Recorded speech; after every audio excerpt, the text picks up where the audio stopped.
my name is Dr. Tamar Levene, and today I'm here to speak to you about drowning, preventing the silent killer in autism. I have no financial disclosures. Every year, we hear about devastating drownings that occur here in the United States. We think it can never happen to us or to a loved one, but that's not true. We know that every year, Florida has the highest incidence of drownings in the country, and that drowning is the #1 cause of death among children ages 1 to 4 years old. In the United States, there are an average of 3,500 to 4,000 people who drown per year. This averages to about 10 fatal drownings per day. And among children, that statistic is about 1 fatal drowning per day. For every fatal drowning that comes in, 5 to 10 more people receive hospital-related care for non-fatal drowning injuries. This translates to about 1,800 children visiting emergency rooms every year for near drownings or for non-fatal drownings. We know that the majority of child drownings happen during a family gathering near a pool. Children that are younger are more likely to drown at home, with 87% of drownings occurring in pools or hot tubs. Older children, on the other hand, are more likely to drown in a natural body of water, such as a pond or a lake. And the biggest drowning threat is unsupervised access to water. Drowning is the #1 cause of U.S. deaths reported in children with autism that are 14 years old or younger. This is no great surprise, as again, unsupervised access to water is the greatest risk of drowning. And we know that many children with autism are at a high risk of elopement. It's been reported that up to 50% of children experience elopement during childhood. So let's just define a little bit about autism. Autism is a bioneurological developmental process that typically appears during early childhood. It impacts the normal brain development in the areas of communication, social interaction, and cognitive function. Boys are more likely to be diagnosed with autism than girls, and we know that children with autism do progress and that early intervention is key.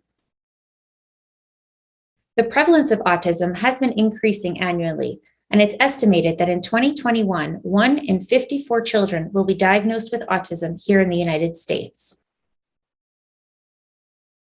Going back to drowning, kids with autism spectrum disorder are 160 times more likely to die from a drowning compared to the general pediatric population. That's an astoundingly high number and very concerning. We know that autism, as we mentioned earlier, has been associated with elopement from a safe environment, which elevates the risk of drowning, and that 32% of parents of elopers reported a close call with drowning. We know that the toddler years are the highest risk of drowning compared to any other time during childhood. Children with autism are particularly apt to the water as they have an affinity to bodies of water. Water ripples, it shines, water allows things to float, it can be fun to play with. It's very attractive to children both with autism as well as children without a diagnosis of autism. What they don't know, however, is that water also can be fraught with danger. It's for this reason that water safety and drowning prevention are paramount, and that swimming should be the first sport that every child learns. So what can you do to try to ensure that your child learns how to swim safely? The American Academy of Pediatrics, or the AAP, acknowledges the value of formal swim education and its potential risk to reduce preventable drowning. It's been shown that swimming is the best skill to have in order to help prevent drowning. Children over the age of 1 year may be at lower risk of drowning if they've had some sort of formal swim instruction. However, this does not necessarily translate to younger children. Children between the ages of 1 to 4, therefore, are encouraged to participate in formal swim lessons. The 5 basic water survival skills that all children should be taught when being taught how to swim are to be able to step or jump into water that goes over their head, and they should know how to return back to the surface. They should be able to turn around in the water and orient to safety. They should know where and how to exit the water.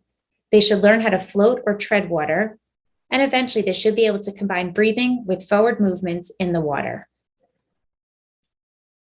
The decision to enroll a child in swim lessons really depends on a couple of different factors, that being the child's developmental readiness and their exposure to the water.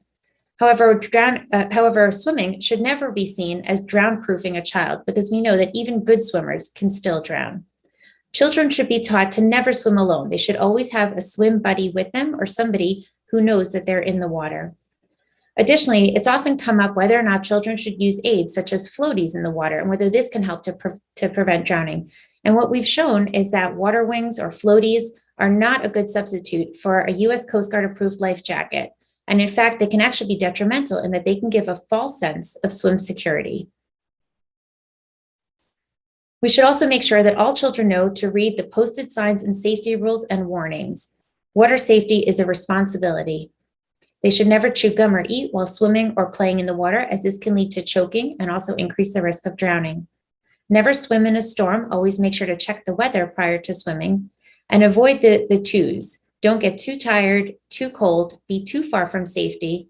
Don't be exposed to too much sun or experience too much strenuous activity. If a break is needed or rest is needed, go ahead and take it. Don't overestimate swimming skills. People often ask, when is it safe for babies to go into the water? We have to consider that babies may not be able to adequately thermoregulate or regulate their body temperature in the way that older children and adults can. Additionally, the effects of chlorine and chemicals and bacteria on fragile baby skin should be considered as well. It's for these reasons that babies typically are told not to go into water until 6 months of age at minimum. Babies should be kept into the water for just a short period of time, no more than 10 to 15 minutes, and when they come out of the water, should be placed into a warm towel. Don't forget sun safety, as their delicate skin is also susceptible to sunburns. People ask if it's safe to submerge a baby under the water. We know that infants may naturally hold their breath on some occasions, but they're just as likely to swallow water and can choke on this. Forcing their face underwater may lead to mistrust of the water and to fear. Going into the water should be a gradual process that's slow and gentle. You should be patient and help the child to feel secure and happy when being placed into the water. You can condition the baby on what to expect by either counting or blowing or making some sort of motion to know that they're going to be submerged under the water before doing so. And listen to your gut feeling and to the baby. If they're not having a good time, don't force the activity. As far as swim lessons, we know that swimming is a gradual and progressive process. Initially, children should be placed into the water and should just have fun in the water and feel comfortable in the water.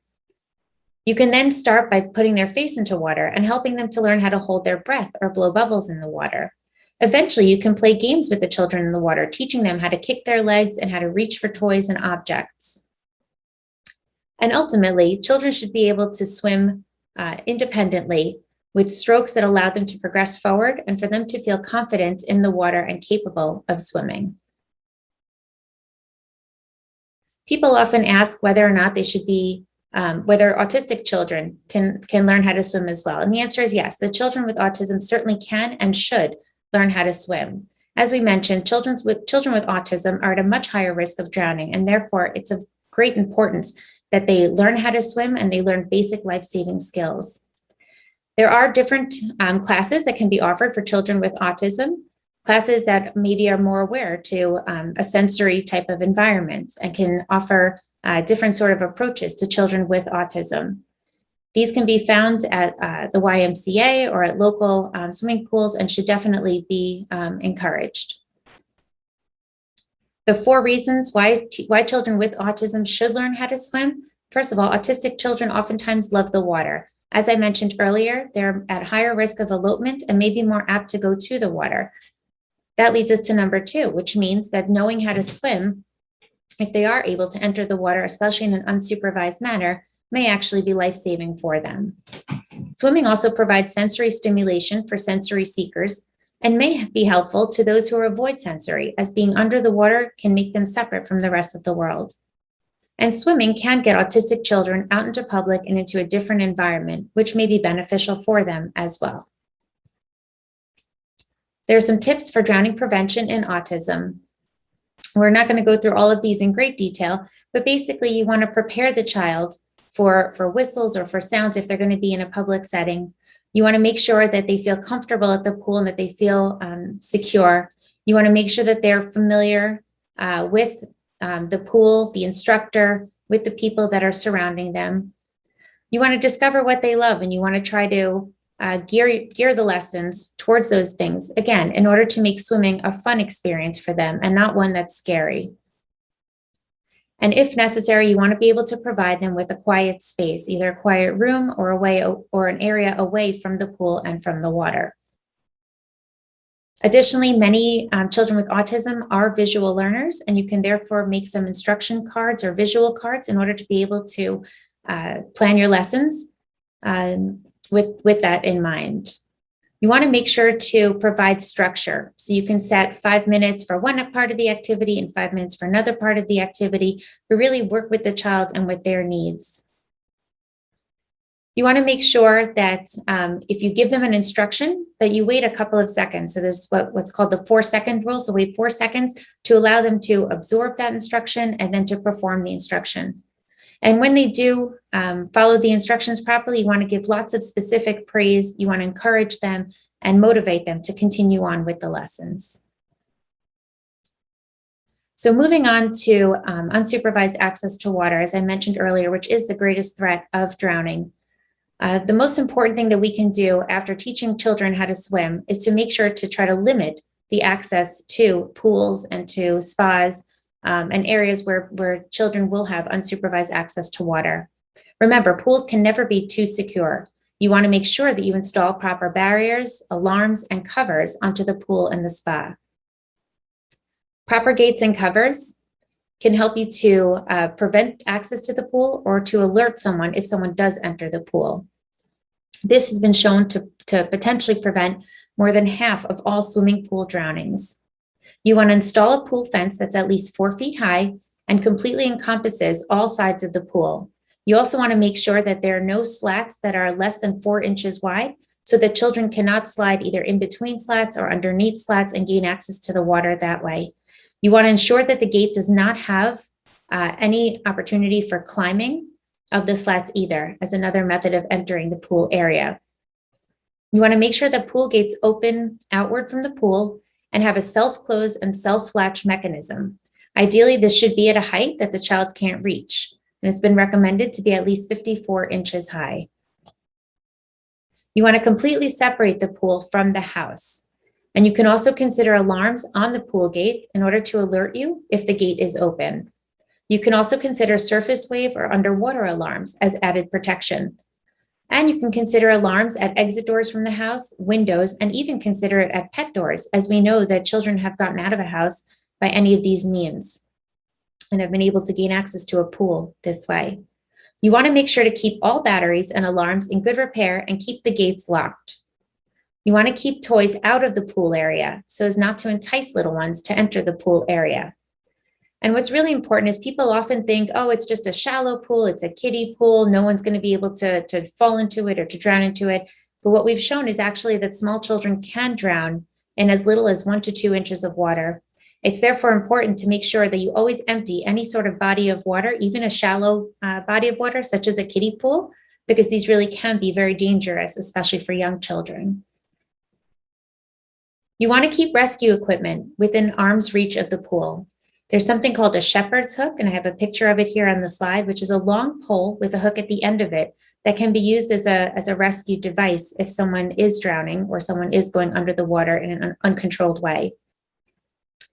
You also should keep a life preserver within reach of the pool or a rope that someone can grab onto if they're old enough to do so. And we should always make sure to keep a portable telephone or a cell phone within easy reach of the pool so that we can call for help if necessary. Back in 2008, there was an unfortunate incident where there was a 9-year-old child who actually drowned in a spa because she became entrapped in a broken spa drain. It's for this reason that now there's been laws that have been passed to ensure that spa drain covers are compliant with certain standards. You want to make sure that if your child is in the pool or in a spa, that all drain covers are compliant with the standards. We know that the suction from the pool and spa drains can trap the swimmers by their hair, their swim gear, and by other equipment.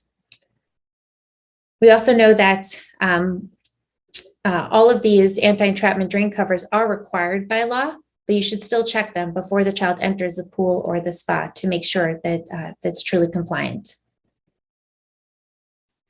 Ideally, one should learn how to perform CPR so that if there is an emergency, you can perform life-saving measures. We know that swimming pools, oceans, and bodies of water are among the most common places for accidents in which CPR might be necessary, and that fast action really can save a life. It's important that all parents, caregivers, and older children who might be watching younger children should learn CPR and CPR safe rescue techniques. There are classes that are available through the American Red Cross and potentially through your local community centers where one can learn CPR.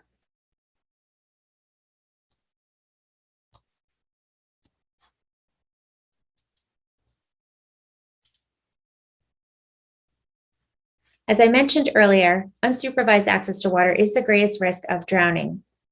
The other time when oftentimes we see increased risk of drowning is in a large gathering where there's diffusion of responsibility and one person thinks that somebody else is watching the children and someone else thinks that someone else is watching the children. And in the end, no one is watching the children. And although in movies and things of that sort, we think of drowning as, lots of flailing and screaming and crying and arms going in every direction, that's actually not the case. Oftentimes drownings happen silently and when nobody is watching. We want to make sure that it's really, really important that we never leave a child unattended in or around any sort of body of water. It's important to always provide constant responsible supervision when in or near any water. When in a large group, again, don't assume that someone is watching your child. One way that people have come around by ensuring that somebody's watching the child is by designating what we call a water watcher. This is basically a responsible adult who's of sound mind, who remains free of distractions, and takes a pledge that their sole job is to ensure that the safety of all swimmers when the swimmers are in the water. This means that they're not on their cell phone, they're not engaging in conversation at the poolside, but instead that their designated role is to watch the children and only watch the children. When their time is up as serving as the water watcher, they can then hand off whether it's a badge, a bracelet, some sort of identification tag, so that the next water watcher can be designated and that everybody knows that that's that person's sole responsibility. And again, not to engage them in conversation or to try to distract them at any point. Now, moving away from pools, we know that child drownings actually occur inside the house as well. And that most child drownings inside the house typically occur in bathtubs, with more than half of bathtub deaths involving children under the age of 1 year. One important thing is to use what we call touch supervision, to make sure to always have a towel and bath supplies within reach so you can keep a hand on the child at all times. Not even for 10 seconds or 20 seconds should you ever turn around and leave the child unattended in the bath, as tragedies can happen very quickly. You want to make sure to bring the child with you if you do need to leave the room for any reason. And if you're using a supportive infant tub or a bath seat, these can actually tip over and the child can slip out and drown, as I mentioned earlier, in as little as 1 to 2 inches of water. It's therefore really important that we never leave a child alone under any circumstances in the water. You also want to protect the child from bathrooms and from other household water hazards. So we know that babies can actually topple into toilet bowls and may be unable to get themselves out. It's therefore important to make sure to put toilet lids down and to install safety latches or locks on all toilet seat lids. You want to make sure, just like with the kiddie pool, to empty the bathtub as soon as bath time is over. And don't use a bathtub drain plug when the tub is not in use, as if this accidentally plugs the drain and someone accidentally turns the faucet on, it can fill the bathtub. You want to try to keep the bathroom doors closed and consider a safety latch or a doorknob cover so that children don't even have access to any of the water that's in the bathroom. Moving on to open water safety, we know that swimming in open water is different than swimming in a pool. It's very important that we emphasize that swimming in open water should never be done alone. You should never swim alone under any circumstances, but in particular with open water. Additionally, you want to make sure that everybody knows to enter feet first and wade in slowly. It can be really difficult to see rocks or uneven surfaces, and there can be sudden drop-offs in open water for which you might not be prepared, and that can set into panic. Open water can also be fast-moving and unpredictable, and there may be strong currents. It's really important that if swimming in open water, the swimmers know to swim parallel to shore until they clear the currents in order to get to safety. Also, we should make sure to read signs. Avoid swimming in unsupervised areas where there's not a lifeguard or not somebody around. and avoid swimming in those areas that are not specifically designated for swimming. Open water is usually colder than pool water also, and can also lead to shock, panic, and therefore to drowning. As mentioned earlier, floaties and water wings should not be used, but instead, if a flotation device is needed, one should use a Coast Guard approved life jacket that is right for that child's weight and the water activity being pursued. You want to make sure to appropriately fasten all straps, zippers, and buckles, and make sure that you have a snug fit. You want to check the fit by lifting up the shoulders of the life jacket. If the life jacket hits a child's chin or ears, it's too big and should be resized. One other idea, especially in the setting of children with autism, is to assign the autistic child to a buddy. This can be done by using a buddy badge or a buddy band, so that you can have a color-coded system where everybody can readily recognize their buddy. In doing so, you can also potentially write the child's name or some contact information so that if they do wander away, they can be easily identified and brought back to the group. We know that with drowning, there's a chain of survival. The most important thing is to try to prevent drowning. The majority of drownings are preventable, and therefore we should take any and all measures and precautions to be safe in and around the water. If someone is in distress, it's important to recognize this. Again, emphasizing the use of a water watcher or a buddy, somebody who has accountability for that person in distress. You can ask somebody to call for help, again, emphasizing the importance of having equipment nearby so that help can be obtained if necessary. You can try to provide flotation devices, such as a life preserver, to help prevent submersion. And if safe, remove the person from the water. Once the person is removed from the water, provide care as needed, again emphasizing the need for CPR, and seek medical attention when necessary and appropriate. We know that swimming is not unique just to children, but rather it is a public health problem, and that when parents have no or low swimming skills, oftentimes the children also are unlikely to be proficient swimmers. Therefore, swimming and learning how to swim should be a family activity. Swim lessons for parents and toddlers are really the first step towards water safety. Parents can go online and can take the Pool Safely Pledge.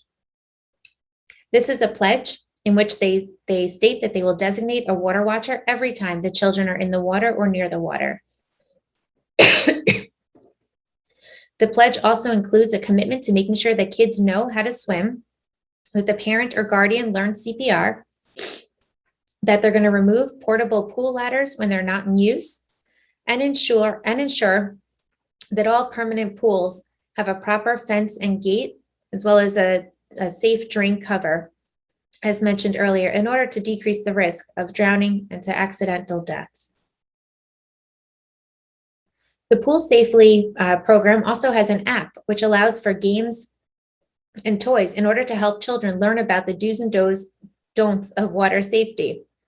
This can simply be downloaded and accessible to everybody. They also provide various different types of activities for children and families to do together so that you can try to teach the children about pool safety in a way that they can understand and appreciate. It's important to get the whole family engaged in water safety and drowning prevention. In summary, drowning remains the #1 silent killer among children with autism. Knowing how to swim is the best skill to decrease the risk of drowning, and autistic children can and should be enrolled in swim lessons. It's also important to apply appropriate barriers and/or alarms to limit unsupervised access to water. And again, you want to keep safety equipment nearby at all times and learn CPR life-saving techniques. You want to assign a water watcher and consider a swim buddy as well. Avoid flotation devices unless it's a properly fitting US-approved Coast Guard life vest. And make learning about water safety and drowning prevention a fun and family activity. Teaching children how to be safe around and in the water is not a luxury, it's a necessity. You want to be committed to water safety and drowning prevention. Your child's life or the life of another child may depend on it. These are some of the links and resources which you might find helpful and useful in learning more information about water safety and drowning prevention. Again, my name is Dr. Tamar Levene. I'm one of the pediatric general surgeons with the Division of Pediatric General and Thoracic Surgery at DiMaggio Children's Hospital. And I wanted to thank you for your attention and your time and this wonderful opportunity to be able to present to you today on the importance of water safety in our autistic population. Thank you so much. I'm happy to answer questions. You can see my email address and my phone number. Please feel free to reach out to me.